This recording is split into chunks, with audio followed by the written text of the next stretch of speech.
Aujourd'hui, c'est une vidéo que je voulais vous faire depuis très longtemps. Il y a plusieurs années, j'ai fait un voyage qui m'a beaucoup marqué et j'avais envie de vous en parler. Je suis partie 6 semaines en Mongolie pour un voyage à vélo. Et je me suis dit que ça pouvait peut-être vous intéresser si vous avez envie de faire la même chose. Quand le monde sera rouvert, ou si vous avez envie de découvrir la Mongolie. Quand le monde sera rouvert, c'est un pays superbe qui mérite d'être découvert. Pour ce voyage, je suis partie avec Faustine, une amie. Oui, je trouvais ça mieux. J'ai hésité à partir avec une ennemie et je me suis dit oh, la haine, c'est tellement chronophage. Faustine qui fait de très jolis dessins de voyage, je vous en mettrai quelques-uns pendant la vidéo. Nous, on n'a pas visité toute la Mongolie, on s'est juste concentré sur une boucle dans le nord-est. Ça faisait longtemps que j'avais envie de visiter la Mongolie. C'est d'abord le documentaire Bébé qui m'a donné envie d'y aller. Et un jour, j'étais avec Faustine et je lui ai dit parfois, je me dis que ce serait cool d'aller en Mongolie faire du vélo. Attends, mais j'ai toujours rêvé d'aller en Mongolie. Ah bon?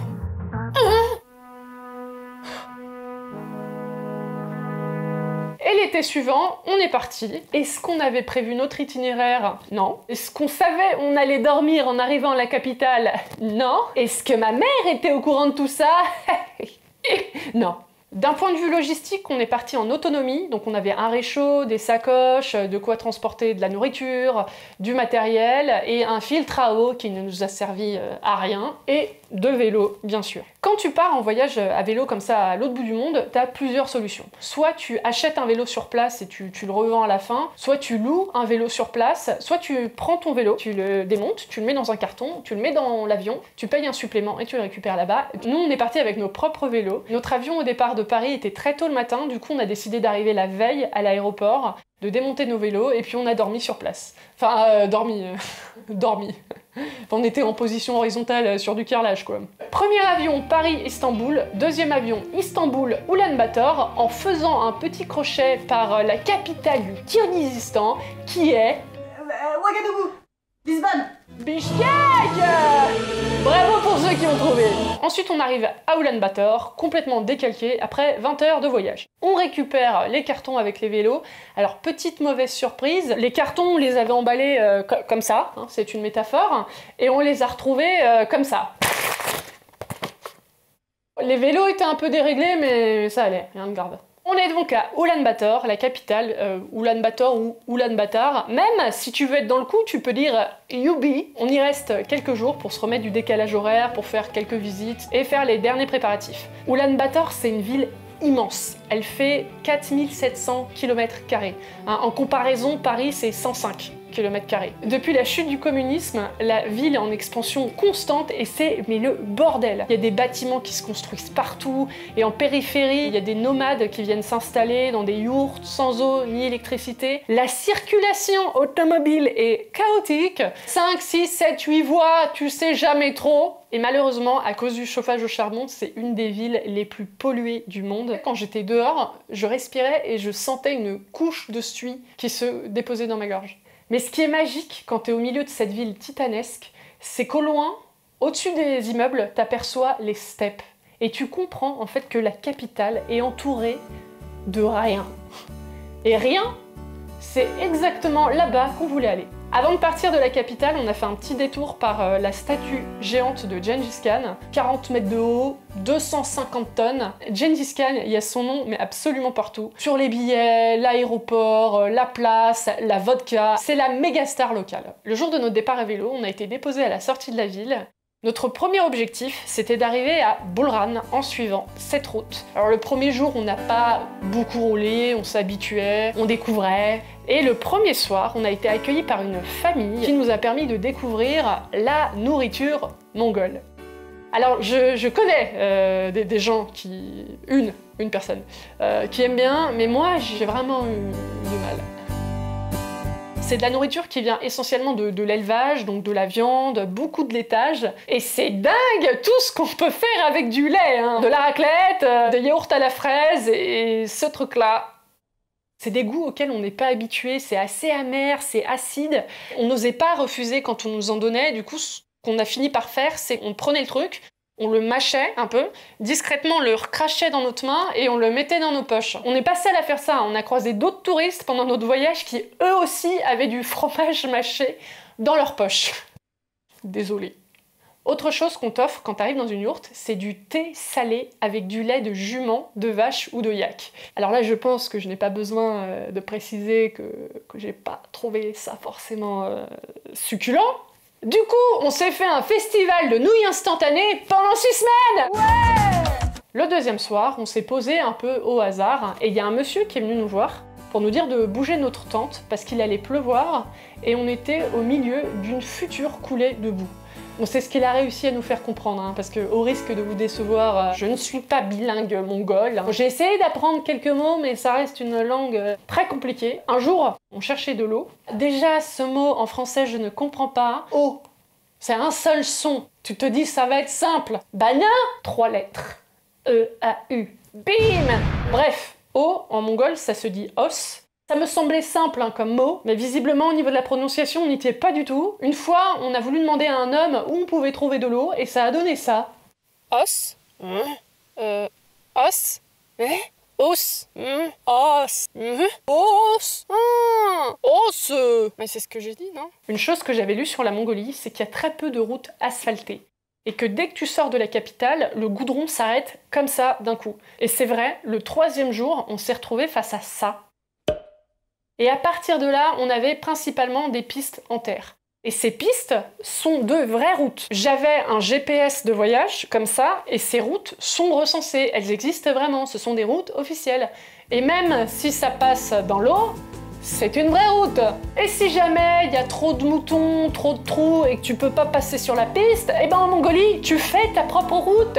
Tu prends ta voiture, tu traces où tu veux. Du coup, souvent on avait une piste principale avec plein de petites pistounettes créées par les gens. Le pays est divisé en 21 provinces, Aimag, qui ont chacune une capitale et plusieurs chefs-lieux. Et en dehors de ces villes, il n'y a pas grand-chose. Généralement, on passait plusieurs jours dans des zones désertes avant d'arriver à la prochaine ville. Il y avait très peu de circulation, de temps en temps une voiture ou une moto avec 3, 4 ou 5 personnes dessus.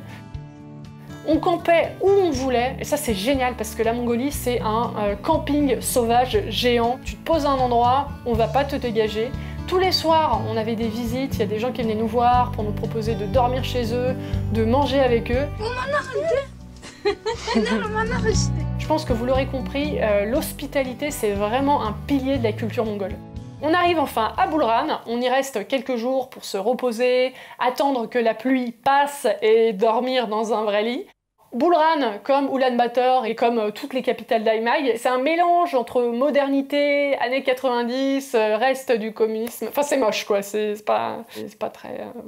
Dans les supermarchés, il n'y a pas grand-chose. Il y a des bocaux de fruits et légumes, il y a du riz, des pâtes, des nouilles instantanées, de la vodka et des bonbons périmés depuis 2 ans.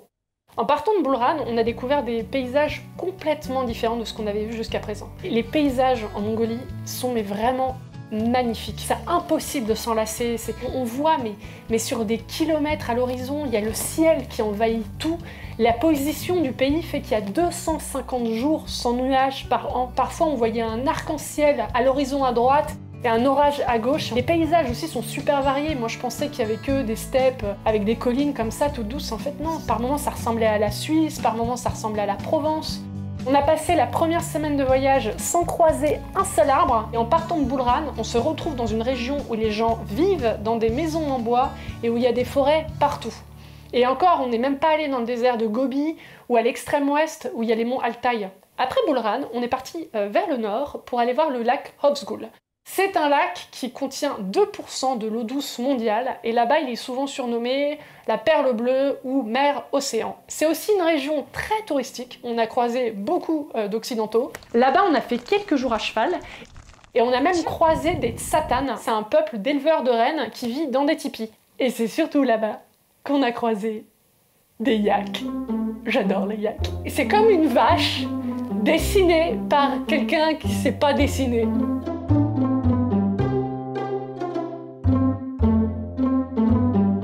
Pour repartir du nord, on a décidé de se faire un peu aider. En fait, on n'avait pas le temps de tout refaire à vélo et puis on avait envie de voir d'autres choses. Du coup, on a pris une Jeep pour aller de Morun à Tsetserleg. On a été assez agréablement surprise par la ville de Tsetserleg, qui est plutôt jolie. D'ailleurs, dans ce livre d'une petite maison d'édition que j'essaie de soutenir, ils disent Tsetserleg est selon nous la plus belle capitale d'Aimag du pays. On a profité de ce moment pour faire des visites un peu culturelles, on a visité le premier monastère bouddhique du pays. La culture et l'histoire mongole sont passionnantes entre l'empire mongol, l'animisme, le bouddhisme, la période communiste. Malheureusement, j'ai peur de dire trop de bêtises, donc si ça vous intéresse, rapprochez-vous de votre médiathèque la plus proche. Eh, c'est quand la dernière fois que t'as dit à tes potes « On va à la médiathèque ?» Ouais. Une fois nos petites visites culturelles terminées, on est reparti vers la capitale, et sur le chemin, on a vu les Mongols démonter leur yourte pour changer d'emplacement pour l'automne. Et on a même recroisé une famille qui nous avait accueillis le deuxième soir. Bien sûr, pendant notre voyage, tout n'a pas été parfait et on a eu quelques petites galères. Au début, on pensait qu'on allait souvent croiser des échoppes ou faire des ravitaillements. Grosse erreur! On a passé 2 jours avec presque pas d'eau, pour ne pas dire aucune. Désolé maman. Du coup, à partir de là, on transportait toujours minimum 10 à 20 litres d'eau avec nous.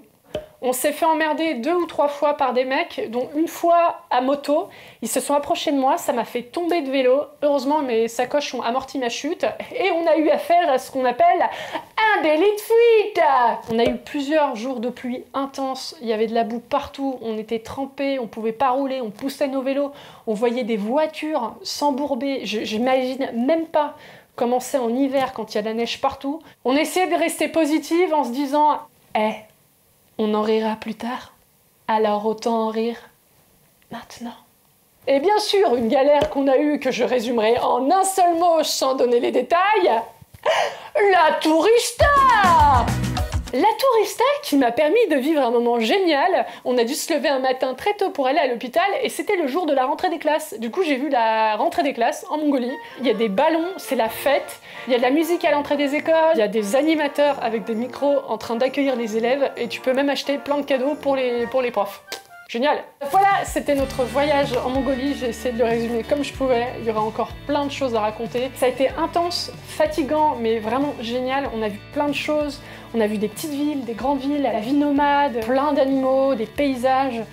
On a vu des côtés difficiles aussi, on a vu des régions qui se transforment à cause de l'exploitation des ressources minières. C'est un pays qui vit un choc entre les traditions et la modernité. Pour l'instant, les traditions sont encore très présentes et c'est très enrichissant. En étant à vélo, on a pu s'enfoncer dans les terres, hors des sentiers touristiques. Je pense qu'on a vu plein de choses que les autres touristes ne voient pas. Je vous invite vraiment à faire des voyages à vélo. C'est une façon de voyager qui vous permet de voir plein de choses, de voir des choses que vous ne verriez pas habituellement. Que ce soit à côté de chez vous, à l'autre bout du monde, c'est pareil. D'ailleurs, je vous mets 2 liens dans la barre de description de sites internet qui vous montrent plein d'itinéraires à faire à vélo en France. Voilà, j'espère que cette vidéo vous a plu. N'hésitez pas à me dire si ce genre de vidéo, moins humour, plus voyage, vous intéresse aussi. Abonnez-vous à ma chaîne, c'est facile, c'est gratuit, c'est simple et ça m'aide. Merci, à bientôt!